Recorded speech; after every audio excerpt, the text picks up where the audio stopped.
Some friends of mine were wanting to throw just a little baby shower brunch for me. My friend Kelsey was picking me up in her car, got into the car, and we just started driving to Big Fork. I remember being in the middle of a sentence, and the next thing I know, the car is just like spinning out of control and there's glass everywhere. It took me a couple moments to even register what was happening. And then when I did, I let out a huge scream. And I remember actually like processing through that and thinking, I can't control this. This is out of my hands. Screaming isn't gonna help. But I remember the car stopped, and I was just kind of sitting back in my seat, and I kept spitting out blood and glass. I, in that moment, thought, okay, I'm dying now. Like, this is it. Like, this is where I die. I was actually on the phone with my mother and grandma.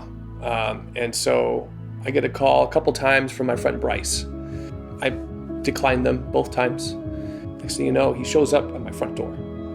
And first thing is, hey, your wife's got into a car accident. I need you to drive to the emergency section of the hospital and just wait for Cammi to arrive there. I had no idea what was going on. I just thought, Cammi just needs a checkup. She's pregnant. And that totally made sense. Helicopter comes and lands. Eventually a stretcher comes out and they put Cammi on the stretcher. And the first time seeing it was, oh, there's red. There's blood everywhere. Oh, Lord. Most of my elbow was gone. My arm was like completely open. I think their first priority was making sure I was stable, I was okay. Every time I would ask, but is my baby okay? Is she okay? Is she alive? Their response was always, we just want to make sure you're okay first. We just want to make sure you're okay. I'm like, I don't care. Can you just tell me if my baby's okay? Finally, someone came and did an ultrasound, and they confirmed that Jovi was okay. Hearing her heartbeat at that point was like, I feel like the first time I could like breathe again after the accident. Coming out of the surgery, I remember being wheeled out and seeing a line of friends there who had been waiting with Michael.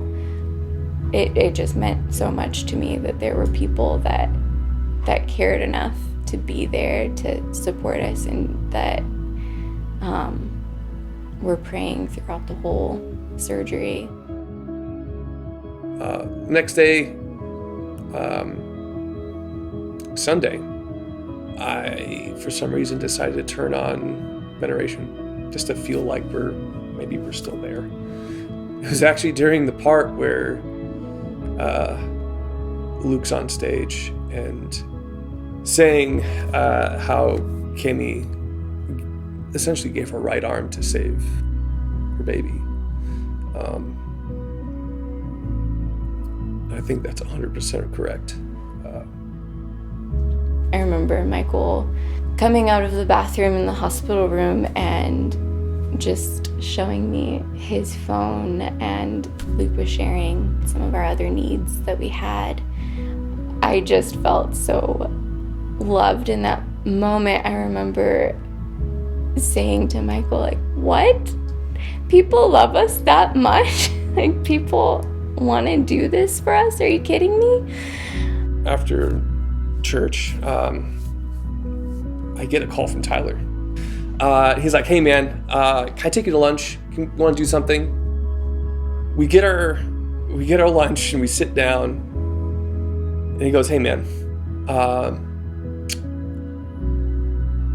we took an offering for you guys.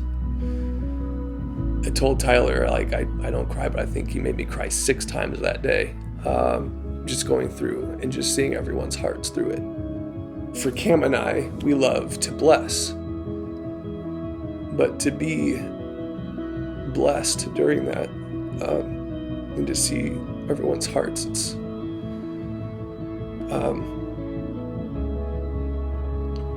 I don't know how to describe it. It's just been really beautiful to have so many people care. We can say many thank yous,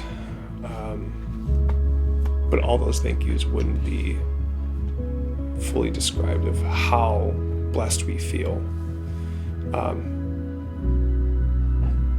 and how loved we feel by all these individuals and all these people, by family, Federation Church family, 100%.